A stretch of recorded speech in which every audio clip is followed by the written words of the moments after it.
expose Korean female stars of girl groups have become victims of currying favor with the U.S. military. When visiting Europe and the United States, not only the wives were brought along, but also girl groups. They even played the game of selecting concubines to please political and business celebrities from various countries, degrading themselves to tools of capital diplomacy. To meet the physiological needs of the 30,000 U.S. a troops stationed in South Korea paid for it itself and ceded the Yongsan base, where the Japanese army had once been stationed. The Itaewon, where Japanese soldiers had violated women, was transformed into a red light district for the U.S. military to indulge in debauchery. 2 generations of South Koreans witnessed with their own eyes that their women were first humiliated by the Japanese army and now violated by the U.S. military. However, due to the scarcity of supplies and relying entirely on the handouts from the United States, South Koreans could only turn a blind eye and dared not to speak out. President Park Chung-hee, in order to make the violations by the U.S. a military legal and justifiable,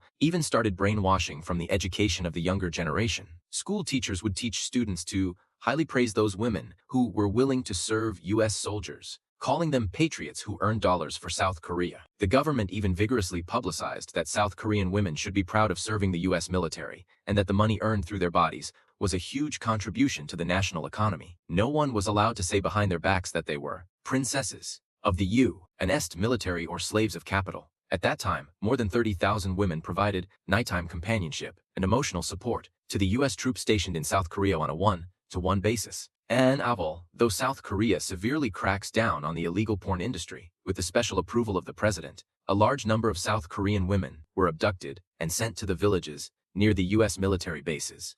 All these women had their hands and feet tied and were forcibly injected with large amounts of penicillin just to prevent diseases from being transmitted to U.S. soldiers. The scene was like chickens being vaccinated in a chicken farm. To control these comfort women, the government joined hands with gangs, imposed various debts on these innocent abducted women, and deceived them into believing that they could get out of the clutches of the U.S. military only by paying off the debts with their bodies. In fact, even if they served until old age, they could not pay off the compounding debts, and if they tried to escape, they would be locked in the monkey house. The brutal U.S. military, in order to avoid being infected with sexually transmitted diseases, required these comfort women to carry STD test cards. As a result, most of the women died from excessive penicillin.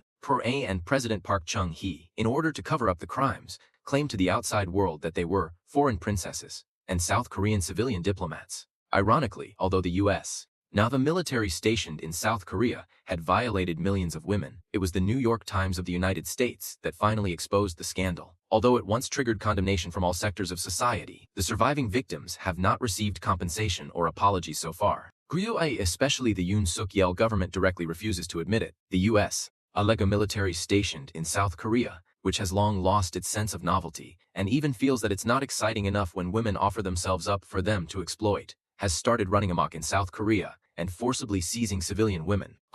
In just a few years, they have committed more than 50,000 sexual crimes. In 2018 alone, there were 3,000 such incidents. Under the connivance of the South Korean government, the U.S. military is almost lawless. It is common for them to violently beat husbands and sons, and then snatch away mothers and daughters in front of them. For example, in July 2022, 2 drunken U.S. soldiers stationed in South Korea suddenly dragged an underage girl from a commercial street, took her back to the U.S. an Air Force base stationed in South Korea and violated her. After that, they threw the bruised and battered girl outside the gate, and even took pictures to show off on social media. When the military police found her, she was on the verge of death. After this incident, angry South Korean people protested continuously for 6 months outside the U.S. military base. However, the South Korean government and the media remained silent. Finally, the president reluctantly ordered to confiscate the suspects' mobile phones as a punishment, and then there was no further follow-up. On July 4, 2020, which is the so-called National Day of the United States, the U.S. Agamura military stationed in Busan, South Korea, went so far as to ride roughshod over the South Koreans,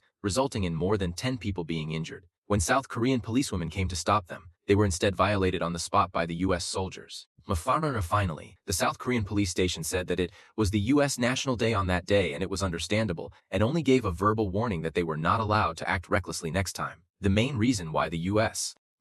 soldiers are so unscrupulous and act wantonly is that the South Korean president signed the humiliating U.S. Forces Korea Treaty, which gives the U.S. military stationed in South Korea invincible shield that exempts them from legal sanctions. It clearly stipulates that when U.S. and soldiers commit serious crimes such as murder, rape, and drug trafficking, the South Korean police have no right to punish or judge them, and can only hand them over to the United States for handling. This is equivalent to South Korea legislating to safeguard the supreme rights of the U.S. and military. These big shots are not only untouchable by the law but also need to be supported with a lot of money. South Korea has a total of 12 U.S. military bases, and each base consumes a large amount of resources. Expensive daily necessities are airlifted from countries all over the world. In 2021 alone, South Korea spent as much as 1.5 trillion won to ensure the daily expenses of the U.S. and our entire military, while the United States hardly spent any money and relied entirely on the taxes paid by South Koreans. South Koreans thought that the U.S. soldiers were bodyguards, but in the eyes of the Americans, South Korea is more like a canary. To win the favor of the Americans,